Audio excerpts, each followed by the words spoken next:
नमस्कार सभी केंद्रीय कर्मचारी, राज्य कर्मचारी और पेंशन भोगियों के आपके अपने भरोसेमंद YouTube channel government employees times के फ्रेश वीडियो में एक बार फिर से हार्दिक स्वागत है। देश भर के लाखों कर्मचारियों और पेंशनर्स के लिए आज की धमाकेदार बड़ी खबरें। इन सरकारी कर्मचारियों के लिए बड़ी खबर है। करीब 50,000 कर्मचारियों की पुरानी पेंशन पर फंसा पेच। साथ में बात करेंगे केंद्रीय कर्मचारियों के लिए गुड न्यूज़। फेस्टिवल सीजन में लाखों कर्मचारियों और पेंशनर्स को मिलेगा गिफ्ट। फिर बढ़ेगा महंगाई भत्ता, 3 महीने का बकाया डीए एरियर मिलेगा। साथ ही आपकी बेसिक सैलरी में 18.5% की बढ़ोतरी, हो जाएगा बुढ़ापे का इंतज़ाम। साथ ही न्यूनतम वेतन, फिटमेंट फैक्टर सहित 8वें वेतन आयोग को लेकर आई है ज़बरदस्त खबर। यदि जानकारी पसंद आई तो वीडियो को लाइक कीजिएगा। चैनल पे पहली बार आए हैं तो प्लीज़ चैनल को सब्सक्राइब कीजिएगा, क्योंकि आपसे जुड़े तमाम तरह के महत्वपूर्ण आदेश, वीडियो और इन्फॉर्मेशन हम यहाँ पर लाते रहते हैं। दोस्तों, वीडियो को लाइक करना बिल्कुल ना भूलें। आपका एक लाइक हमें मोटिवेट करता है महत्वपूर्ण इन्फॉर्मेशन खोज लाने के लिए। तो अभी से अपनी तरफ से एक वीडियो को लाइक कर दें। केंद्र सरकार द्वारा साल में 2 बार केंद्रीय कर्मचारियों और पेंशन भोगियों का महंगाई भत्ता और महंगा राहत की दरों में संशोधन किया जाता है, जो कि AICPI इंडेक्स के 6 माही आंकड़ों पर निर्भर करता है। यह बढ़ोतरी जनवरी और जुलाई से होती है। जनवरी 2024 से 4% DA और DR बढ़ाया गया था, जिसके बाद में DA और DR 46% से बढ़कर 50% पहुंच गया था। अब अगला DA जुलाई 2024 से बढ़ाया जाना है, जिसका केंद्रीय कर्मचारियों और पेंशन भोगियों को बेसब्री से इंतज़ार है। ताज़ा रिपोर्ट के मुताबिक केंद्र की मोदी सरकार सितंबर के अंत या अक्टूबर के पहले सप्ताह में महंगाई भत्ते और महंगाई राहत की दरों में वृद्धि का ऐलान कर सकती है। अनुमान है कि मोदी 7वें वेतन आयोग के तहत 3 से लेकर 4% DA बढ़ोतरी कर सकती है। खास बात ये कि नई दरें 1 जुलाई 2024 से लागू होंगी। ऐसे में जुलाई अगस्त का एरियर भी मिलेगा, यानी एरियर के साथ वेतन वृद्धि देखने को मिलेगी। वर्तमान में केंद्रीय कर्मचारियों को 50% DA का लाभ मिल रहा है और अनुमान है कि जुलाई 2024 से 3% फिर बढ़ सकता है, जिसके बाद DA 50% से बढ़कर 53% पहुँच जाएगा। यह अनुमान जनवरी से जून 2024 तक के AICPI इंडेक्स के अंक के 141.5 पर पहुंचने के बाद लगाया गया है। अगर 4% DA होता है तो यह 50% से बचकर 54% हो जाएगा। चूँकि जून 2024 तक कुल DA का स्कोर 53.36% पहुँचा है, लेकिन दशमलव काउंट नहीं होता, इसलिए 53% तय होगा। 4% वृद्धि की संभावना कम है।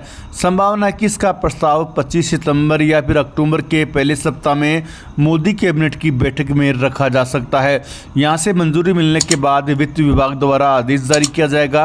अगर DA सितंबर से लागू हुआ तो 2 महीनों का और अक्टूबर से लागू हुआ तो 3 महीनों का बकाया DA एरियर कर्मचारियों के खाते में क्रेडिट किया जाएगा। वहीं आपको जानकारी के लिए बता दें कि वर्तमान में किसी भी कर्मचारी की बेसिक सैलरी 55,200 रुपये के आसपास है, तो उसे 27,600 रुपये DA के तौर पे मिलते हैं। DA 53% हो जाने के बाद कर्मचारियों को 29,256 रुपये बतौर DA के रूप में मिलेंगे। वहीं ओल्ड पेंशन स्कीम को लेकर बड़ी खबर निकल के सामने आ रही है। पुरानी पेंशन की मांग को लेकर 20 साल से चले आ रहे विरोध और आंदोलन को समाप्त करने के उद्देश्य से सरकार की ओर से उतारी गई यूनिफाइड पेंशन स्कीम यानी UPS का काफ़ी विरोध हो रहा है। कर्मचारी संगठनों का कहना है कि इसमें बहुत सारी खामियां हैं। इसकी सबसे बड़ी खामी तो वित्त सचिव TV सोमनाथन के एक जवाब से निकलकर सामने आई है, जो कि इसकी तमाम अच्छाइयों पर भारी पड़ गई है। UPS की सबसे बड़ी खामी VRS के मामले में सामने आती है।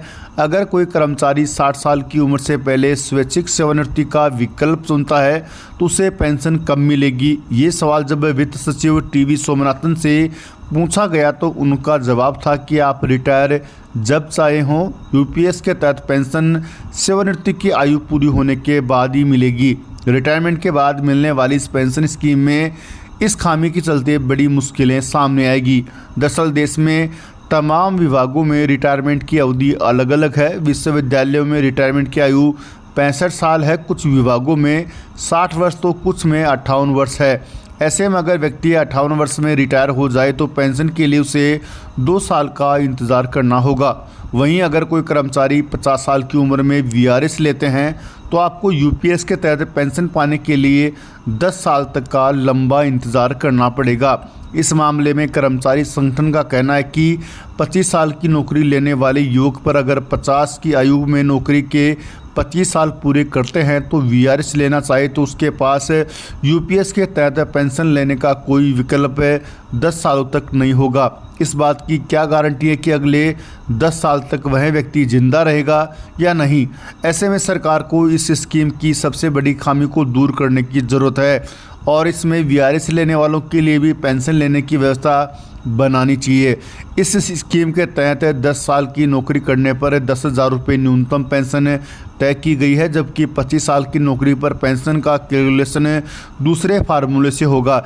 ऐसे में रिटायरमेंट के बाद जो पेंशन दी जाएगी उनकी सेवा वर्षों और औसत इनकम पर आधारित होगी। यूपीएस पेंशन फंड में सरकार की तरफ से 18.5% योगदान किया जाएगा, जबकि कर्मचारी का योगदान सिर्फ 10% होगा। इससे फैमिली पेंशन का भी प्रावधान है। कर्मचारी की मौत के बाद फैमिली पेंशन के तौर पर कर्मचारी के पेंशन का 60% पेंशन के तौर पर दिया जाएगा।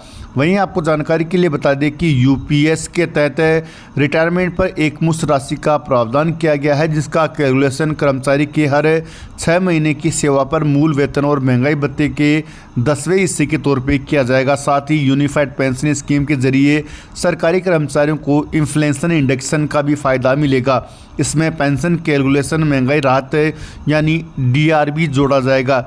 वहीं आपको जानकारी के लिए बता दें कि देश भर के 1 करोड़ से ज़्यादा केंद्रीय कर्मचारियों और पेंशनर्स को जल्द 8वें वेतन आयोग की सौगात मिल सकती है। लंबे समय से केंद्रीय कर्मचारी 8वें वेतन आयोग के गठन का इंतजार कर रहे हैं, तो उसको लेकर एक ज़बरदस्त खबर निकल के सामने आ रही है।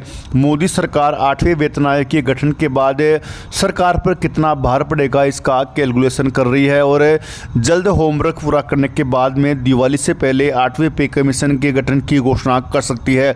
यदि सरकार के द्वारा 8वें पे कमीशन की घोषणा की जाती है तो देश भर के 1 करोड़ से ज़्यादा केंद्रीय कर्मचारियों और पेंशनर्स की सैलरी और पेंशन में ज़बरदस्त उछाल देखने को मिलेगा।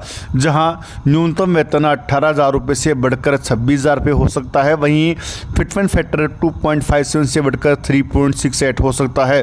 तो कर्मचारियों और पेंशनर्स की सैलरी और वेतन में संशोधन हेतु 8वें वेतन आयोग की घोषणा की जानी है, जो कि 1 जनवरी 2026 से लागू होगा, जिसका कर्मचारी लंबे समय से बेसब्री से इंतजार कर रहे हैं।